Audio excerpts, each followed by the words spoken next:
Good morning, my friends. Welcome to class. Let's get started.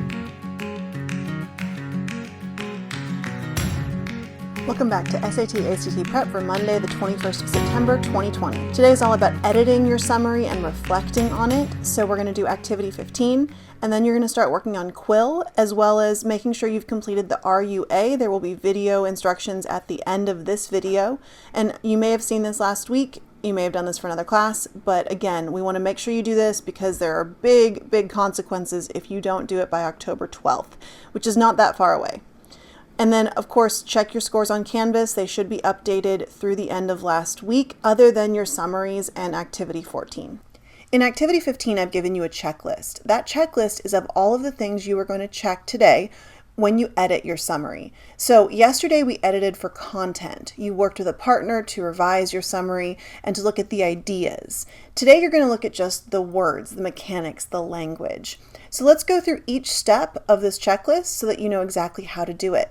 First, you're going to read your summary out loud so you can hear the errors. It is so much easier when you read your writing out loud to hear the mistakes. You could also ask a sibling or parent or friend to do it for you. You could do this even with a classmate over a Google Hangout.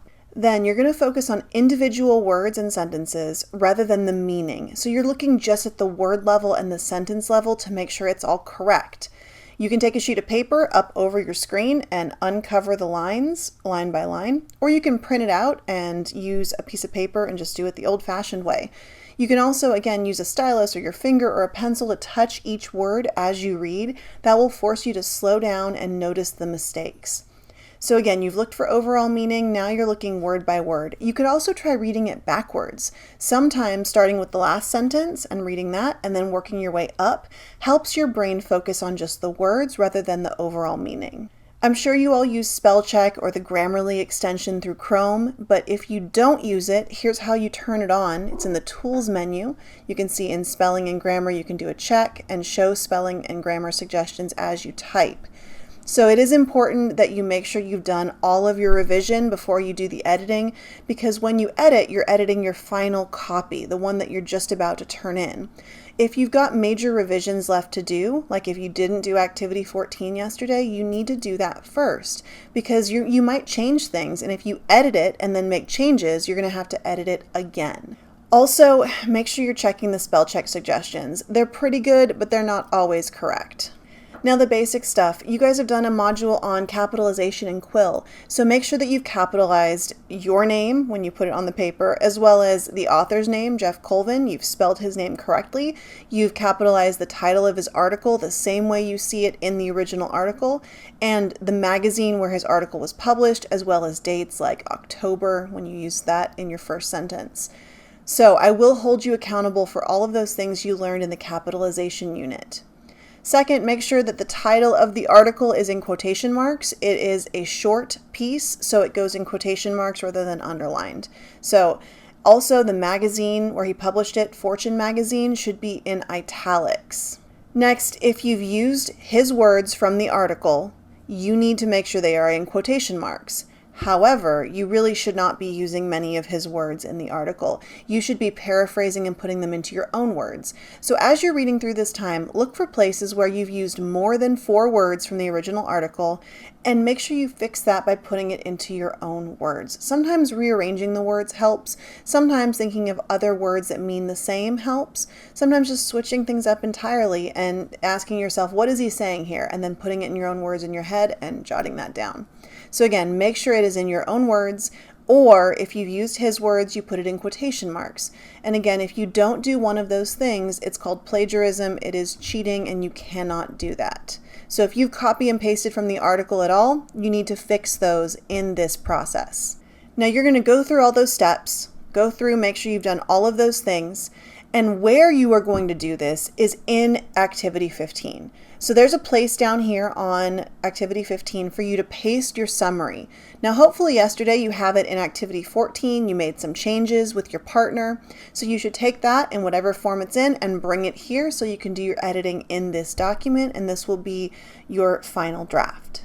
When you've done that and you've gone through the checklist, you have one last part, which is the reflection assignment. There's 6 questions. What was difficult about this? What was difficult about writing? What was easy about it?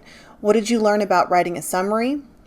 What do you think your strengths are in this? And you can add a comment specifically on the sentence you think is the strongest.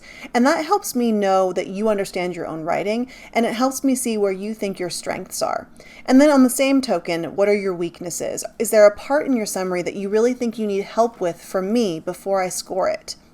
And then finally, what did you learn from this assignment about your own reading and writing process? So through all the steps that we did, all the 15 activities leading up to today, what did you learn about your ability to read and write and yourself as a learner? So you're going to answer those at the bottom of the document. Now, the responsible use agreement, we've spoken about this briefly before. This is what you would normally complete in school. What's really important is that because you are virtual, you have to complete this by October 12th, or your account will be locked and you'll have no way to do your schoolwork. I'm putting a video at the end of this video from our instructional technology people to tell you how to do that. Now, you may have already done this, and you probably have been bothered by all of your teachers to do this as well. So again, once you've done it once, you're set. Just make sure you have done it by October 12th. All right, your independent work for today. So you should recognize this. This is the week 6 overview, so you can look through and see exactly what you have this week. Notice there's no ReadWorks this week. This week we're focusing on Quill and the unit on commas. There are 4 of them. You need to complete them during this week. You can choose when you complete them. I would recommend doing them 1 a day from now until Thursday. This week you also have a new quizzes, so make sure you're preparing for that in class every day and practicing on your own. And then today, of course, you have activity 15. If you have questions, please let me know. If you need help, please let me know. If you're making up work and you're struggling or you're super lost and don't know how to do it, again, reach out, let me know. Also, make sure you hang out for the end of the video where you go through the responsible use agreement and how to complete that.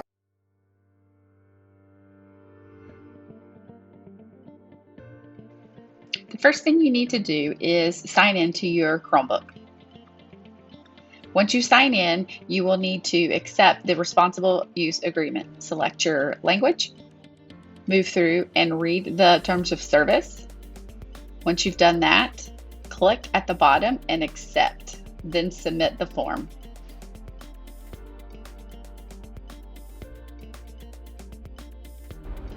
The first thing you need to do is go to Google. And if you notice over here, you have a profile picture already here. This may be a personal account from an adult or somebody else, but what you need to do is make sure that you are signed into the Chrome browser. Notice when I click right here, it's telling me that sync is on.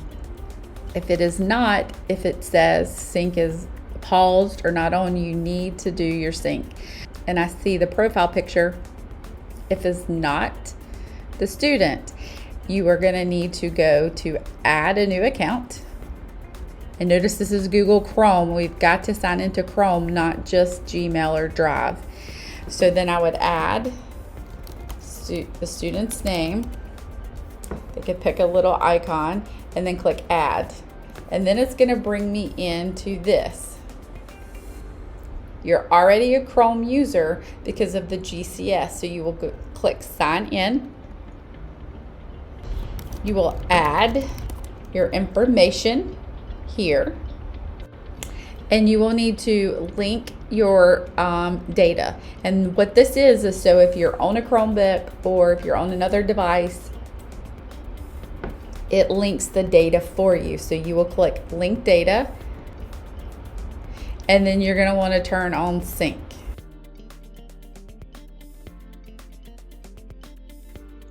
Once this is complete, the URA will come up.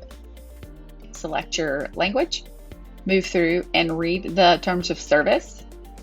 Once you've done that, click at the bottom and accept, then submit the form.